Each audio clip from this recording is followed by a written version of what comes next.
Bonjour, je suis Monsieur Faux Alain Glove René, concepteur développeur informatique, développeur logiciel, ancien étudiant de la faculté de droit et de sciences économiques de l'Université d'Orléans dans le Loiret en France.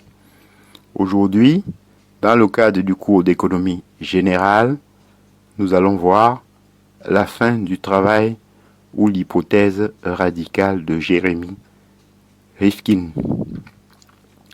En effet, en 1995, l'Américain Jeremy Rifkin, né en 1943, publie La fin du travail.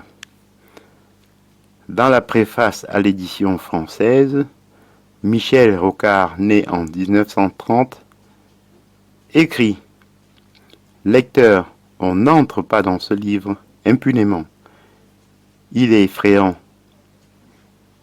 torrentiel, déconcertant et parfois agaçant. L'idée de Rifkin est la suivante.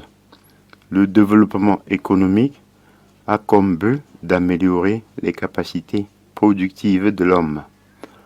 Or, au cours du dernier siècle, ces progrès ont été fulgurants et on est quasiment arrivé au but. Désormais, on peut produire, grâce au progrès de l'automatisation, des quantités colossales de produits avec des quantités extrêmement faibles de travail. Nous sommes entrés dans l'ère de l'extinction du travail.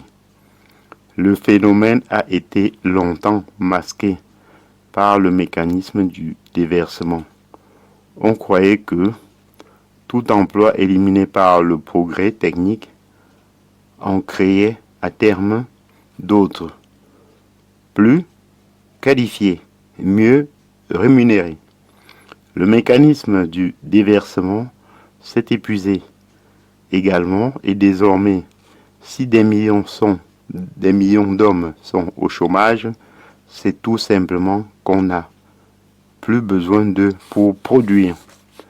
Pourtant, au lieu d'accepter cet état de fait et de distribuer, comme le font déjà certains pays, des salaires de consommation, comme le RSA, on s'obstine à maintenir la fiction de la nécessité du travail, qui ne fait que plonger des millions d'hommes dans le désarroi, et surtout qui permet d'avoir des salaires très bas, compensant la baisse des prix des produits et garantissant la rentabilité des entreprises.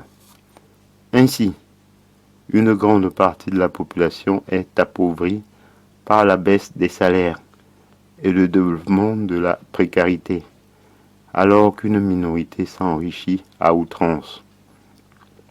Le constat de Rifkin aboutit à une exhortation que l'on prenne acte de l'épuisement du travail directement productif, notamment par une baisse importante du temps légal de travail et l'institution des revenus de substitution, et que l'on intègre enfin dans la sphère économique ce que Rifkin appelle le tiers secteur, c'est-à-dire toute la sphère du travail bénévole, des associations ou de la gratuité qui annonce l'ère post-marchande.